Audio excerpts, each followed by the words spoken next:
देखिए, हमारे साथ अभी मौजूद है लाजवंती झा जी, प्रदेश महामंत्री। मैम, सवाल ये है कि भाजपा जिस तरीके से अभी हर एक समाज के लिए काम कर रही है, आज भाजपा के अटल सभागार में पसमानदा समाज से रिलेटेड मीटिंग हो रही है, उनको बढ़ाने की बात हो रही है।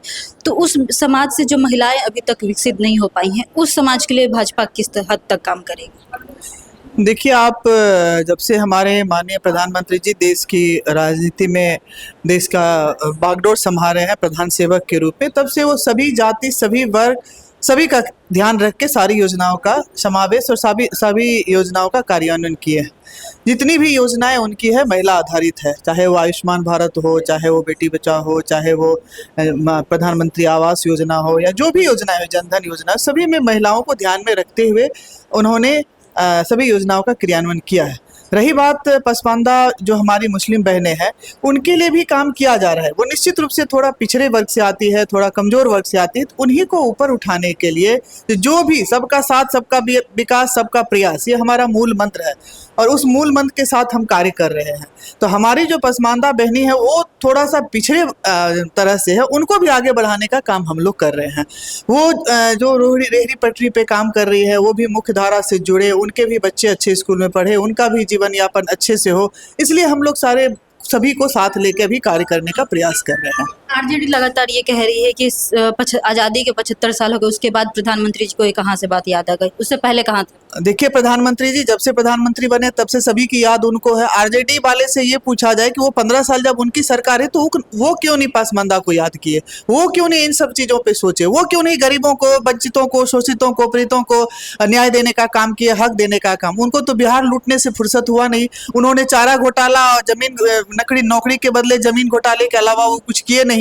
तो जो अच्छा करता है तो उसकी कैसे आलोचना करेंगे? तो वो इसी तरह से आलोचना करते हैं। वो घबराए हुए हैं, बहुत ही ज़्यादा परेशान है, क्योंकि आने वाले समय में भारतीय जनता पार्टी और एनडीए गठबंधन की पूर्ण बहुमत की सरकार बिहार में बनने जा रही है। तो ये देख के वो बौखला गए, इसीलिए लाप सनाप प्रलाप वो करते रहते हैं। तेजस्वी जी कह रहे हैं कि महिला के साथ वक्फ बोर्ड का भी बिल आएगा तो हम फाड़ के फेंक देंगे, इसको रखेंगे नहीं, डस्टबिन में डाल देंगे।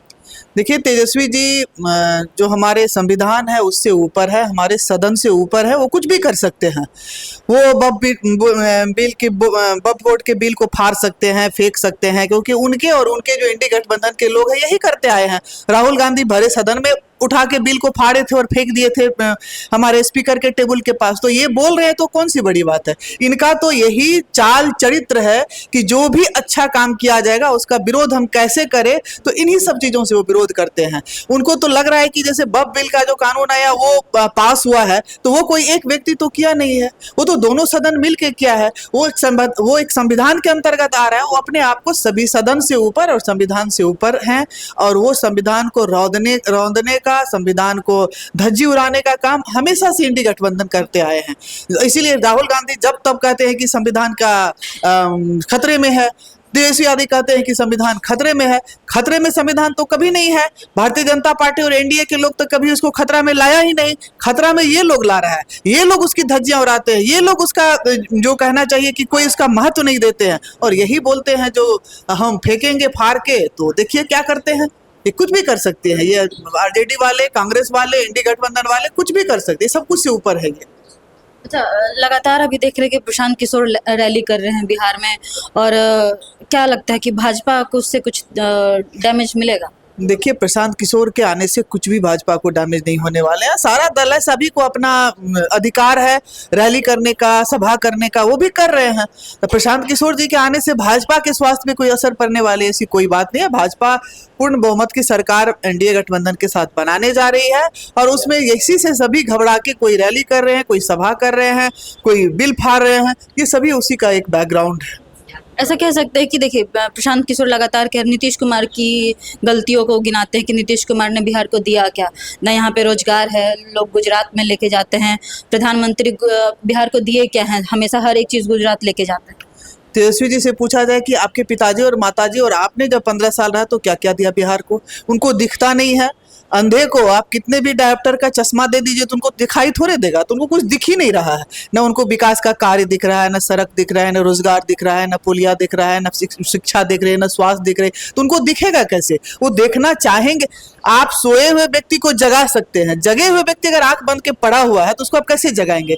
तो वो जगे हुए हैं और आंख मुंद करके वो इस तरह की बातें कर रहे हैं। उनको विकास दिखाई नहीं देता है क्योंकि वो विकास देखे नहीं है, वो विकास किए ही नहीं, तो दिखेगा कहाँ से उनको? उनके माता पिता क्या किए थे? अपहरण, लूट, हत्या, बलात्कार के अलावा कुछ तो बिहार को दिए नहीं थे, तो वो उनको कैसे दिखेगा विकास? विकास जनता को देखने का चीज है, विकास जनता देख रही है और जनता प्रधानमंत्री जी को तीसरी बार लाए हैं विकास के नाम पे, और इस बार पुनः एनडीए गठबंधन की सरकार बनने जा रही है बिहार में। वो जनता को विकास देख रही है, जनता लाएगी, विकास के नाम पे वोट देगी। इस बार एनडीए पूरे तरीके से बिहार में आ रहा है। निश्चित रूप से इस बार 225 सीट से ऊपर एनडीए ला रही है बिहार में और पूर्ण बहुमत की सरकार बन रही है, क्योंकि जितने भी कार्य किए गए हैं विकास के, चाहे वो प्रधानमंत्री जी के द्वारा किया गया हो या हमारे मुख्यमंत्री जी के द्वारा किया, जनता तक सीधे पहुंची है।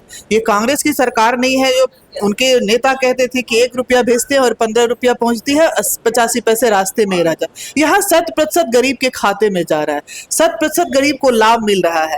अगर हम किसान सम्मान निधि देते हैं 2003 महीने पे, तो वो उनके खाता में जा रहा है। अगर हम महिला को 400 से भी 1100 रुपया पेंशन किए हैं तो महिला के सीधे खाते में जाएगी। अगर हम किसी को कोई भी योजना का लाभ देते हैं, अगर हम प्रधानमंत्री आवास योजना का लाभ दे रहे हैं तो डायरेक्ट उनके खाते, कोई बिचौलिया नहीं है। तो इसलिए हमारा सरकार बनना तय है। हम विकास के बलबूते पे सरकार बनाएंगे, न कि किसी की आलोचना और आक्षेप प्रत्याक्षेप करके। एक और सवाल, अंतिम सवाल है कि प्रशांत किशोर कह रहे हैं कि मोदी जी आते हैं, पहले भी आए और गए सिर्फ ये बोल के कि हम चीनी मिल लेके आ रहे हैं और आज तक कुछ चालू नहीं हुआ, सब कुछ वैसा ही, हम चाय भी तभी पियेंगे जब यहाँ का चीनी मिल चालू हो जाएगा, और अभी तक नहीं हुआ। देखिए, प्रशांत किशोर जी को दिख नहीं रहा है क्या चालू हुआ क्या बंद हुआ। मोदी जी आते हैं और चले जाते हैं, उनको दिखता नहीं है कि जितने भी बार मोदी जी आ रहे हैं, मोदी जी बिहार को क्या दे के जा रहे हैं। अगर उनको दिख नहीं रहा, अगर उनको सुनाई नहीं दे रहा, अगर वो समझना नहीं चाहते हैं तो उसको हम कैसे समझाएं? उनके समझने ना समझने से कुछ भी नहीं होता। विपक्ष का काम है ऐसे ही आलोचना करना, वो कर रहे हैं अपना काम। जनता को दिखना चाहिए, जनता को समझ में आ रही है कि प्रधानमंत्री क्या दे के जा रहे हैं और क्या समझा के जा रहे हैं और क्या विकास भारत बिहार में कितनी चीजें दे के वो गए हैं। तो हमको किसान प्रशांत किशोर को समझाने और दिखाने की आवश्यकता भी नहीं है, क्योंकि वो कोई मुद्दा ही नहीं है भाजपा के लिए, कोई मुद्दा ही नहीं है एनडीए गठबंधन के लिए। प्रधानमंत्री जितने भी बार बिहार आए, चाहे भागलपुर आए, झंझारपुर आए या अभी हमारे वो सिवान आए, तो हर बार वो दे के ही गए, और क्या दे के गए हैं वो सभी लोग देख रहे हैं। आप मीडिया के लोग हैं, ज्यादा अच्छी तरह देख रहे हैं। तो प्रशांत किशोर के कहने नहीं कहने से कोई फर्क नहीं पड़ता। तो हमने सुना लाजवंती जी ने कहा कि प्रशांत किशोर को जितना बोलना है और तेजस्वी को जितना बोलना है वो बोलते रहे, उससे भाजपा को कोई फर्क नहीं पड़ रहा है। इस बार एनडीए पूर्ण तरीके से 125 सीटों पे बिहार में सरकार बना रही है। फिलहाल के लिए इतना ही। आप देखते रहिए निष्कर्ष भारत। नमस्कार।